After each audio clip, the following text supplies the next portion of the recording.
And Ted O'Brien, morning to you. Good morning, Steve. Why is Australia becoming poorer, weaker and more dependent, Ted O'Brien? Steve, it's because Australia is going in the wrong direction. I think that's obvious. Everyone who's probably listening today, everyone's doing it tougher. The last election was very much about a cost of living crisis, so households are doing it tougher. But this is just symptomatic of something far bigger, which is happening to Australia as a country.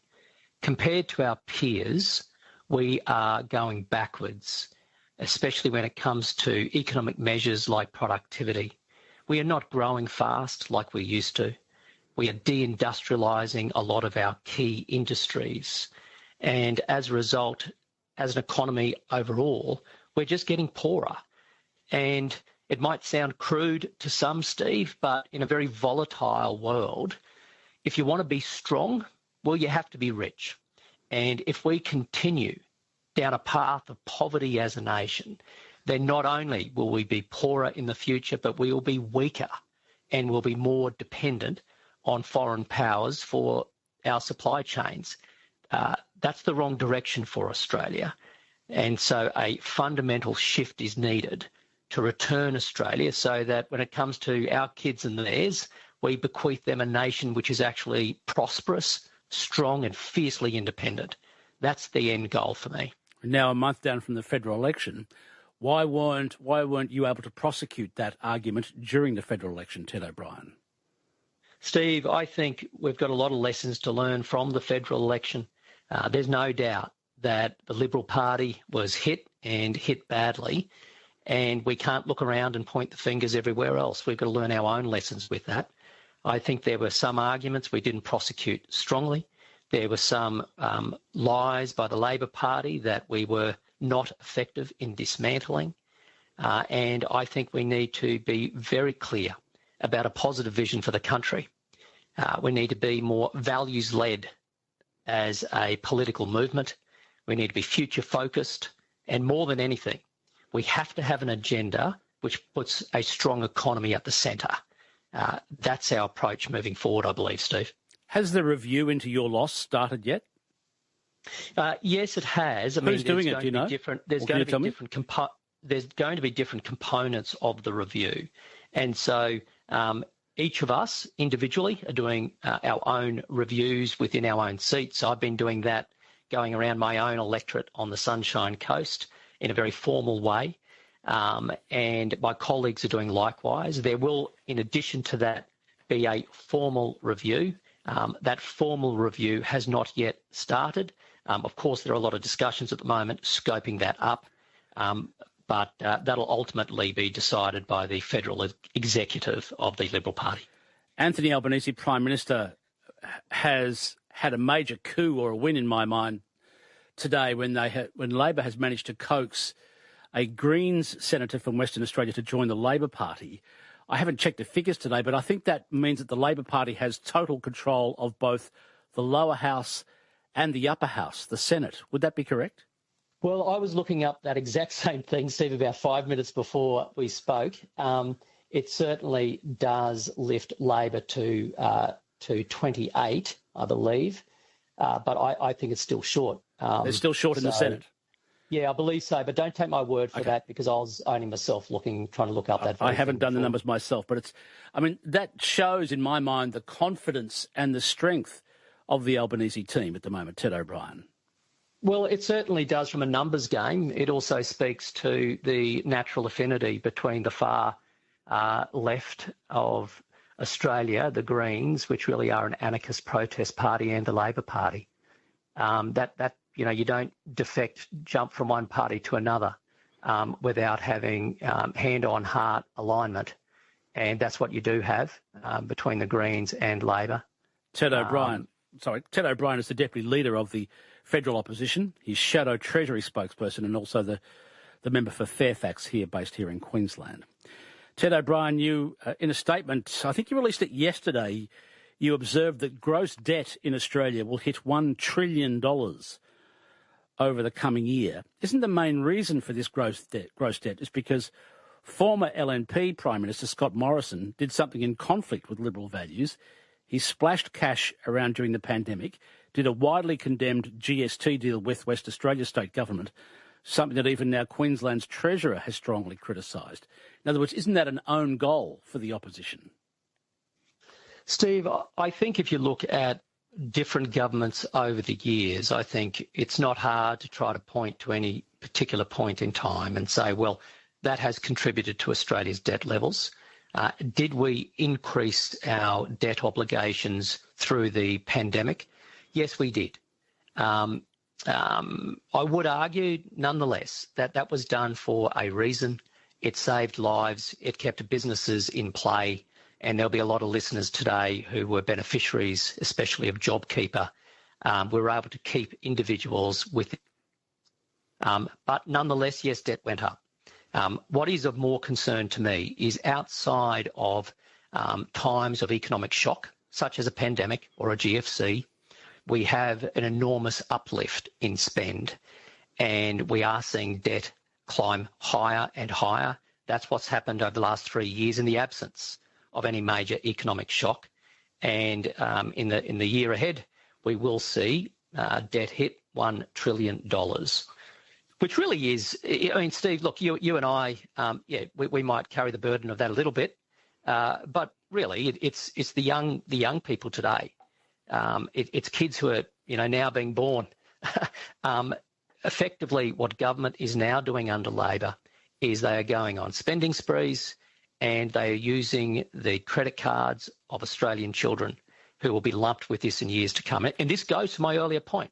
This is why in the future we are going to be poorer and weaker as a nation unless we restore fiscal discipline. Debt and deficits matter, and it's not just a matter of hard-headed economics. There is a moral argument here. This is about intergenerational equity and not lumping our children and theirs with an impoverished country because we can't control our spending. I believe that's what's happening at the moment. And the job of the opposition, especially under the leadership of the Liberal Party, has got to be to restore the discipline around fiscal responsibility. And that'll be certainly one of the things with which we'll be charging ahead over the next few years. Federal Shadow Treasury spokesperson Ted O'Brien is my guest. Then for the next generation, for my children, my listeners' children, they are being shut out of the Australian housing market. Australia, once known as the place where it was easy to buy a house. Can you explain to me what's wrong with the housing market? The more governments talk about improving supply, the less there is, the slower it goes, whilst demand is continuing to increase. What's wrong? Explain to me the housing market as far as you're concerned. Steve, I think you mentioned the two biggest pieces, supply, demand. On the demand side, we've got to be very careful that we do not continue, as Labor is, letting go of any control levers when it comes to immigration. Australia is an open society. I'm proud of that, and we need to continue to be so. However, we have had the most enormous number of new people coming to Australia, and of course they're in the market, they all want a home. We have also been too loose as a country over recent years with foreign investment coming in, tying up properties which are not even lived in some cases. But when it comes to the supply, that's the main game. It has to be increasing supply. And I felt it on the Sunshine Coast, Steve, in particular. The sunny coast has been either the first or second highest destination of people moving out of cities around the country. And on the Sunshine Coast, I'm seeing it. Young families are having to move out because they cannot afford the prices anymore. So it is all around supply. Unfortunately, the measures introduced by the Labor government 3 years ago have not delivered so much as one new property. And the number one economic measure that Jim Chalmers is moving ahead with in this new term of government is a tax on unrealised capital gains in superannuation. Now, what's going to happen here, according to the experts, is you have self-managed super funds. You've got about $1.1 trillion in these self-managed super funds. They're going to now be taxed far higher. So what the experts are saying is they're just going to reallocate the money out of those super funds, and about $150 billion will go into property. Now, what that means is, again, property prices go up. And this is where I think the problem with how some people run economic policy is they don't come from a background in the real world of understanding the importance of second-order effects. The academics call it behavioural economics. If you are going to introduce a major new tax, people don't just sit back and passively cop it. They change their behaviour. So the first measure in this new term of government will actually be one that will drive property prices up even higher and won't solve for additional supply. So I think, Steve, there's not one easy solution to it, but we have to improve land release. We have to improve approval processes. Obviously, there's a real responsibility on local councils for density around key transport hubs. But from the federal level, we've got to avoid the unintended consequences of increasing taxes, which will only spike property prices. The federal Labor team say they don't want house prices to come down. And they've been quite clear about that. They don't want house prices to come down. Does the opposition? I don't think it's a matter of, where do you want the prices to go overall. I mean, obviously, nobody wants to see assets suddenly fall in a way which is not due to straight economics. What we want to see is houses become more affordable. And the best way to do that is to get more supply into the market. If we can have any market flooded with more product, well, the price of those products are lower, which is a different argument from saying, well, if you own your house today, we want the price of your asset to go down. No, I mean, I think that sort of argument stays with people who don't believe in growing the pie. And I believe that Labor is in the game of not growing the pie. It's dividing it, which is why, they're very focused on, do prices go up or down of existing assets? We want new assets. We want to grow the pie. We want to grow the Australian economy. We want to grow the property market. My guess is Ted O'Brien. I have to go to news headlines in a moment, but I just want to get clarity around something for you. Sure. The new nuclear policy of the coalition is what? In simple terms, Ted O'Brien, what's the new federal policy?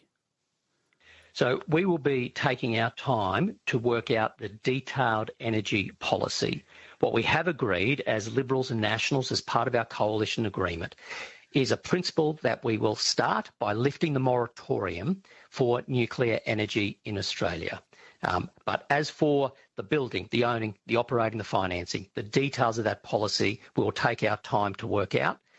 But at least on that in principle agreement, we are saying that we still see an important role for nuclear energy in Australia's future energy mix. Does the Queensland LNP Premier support the new federal policy on lifting the moratorium on nuclear energy? Well, as we go through formulating that detailed policy, Steve, we of course will be engaging very closely with our colleagues, not just in Queensland, but around the country. The starting point, though, to be honest, is listening to the Australian people. They sent us a message on the 3rd of May. We need to be humble enough to listen, to engage, while also being sure that we are focused on what's in the national interest, which is why we've taken that in principle position that nuclear energy should not be illegal in this country. It should form part of a future energy mix, but we'll engage closely with the Australian public and key stakeholders, including state governments, as we formulate the details of our new energy policy. Ted O'Brien, thanks for your time.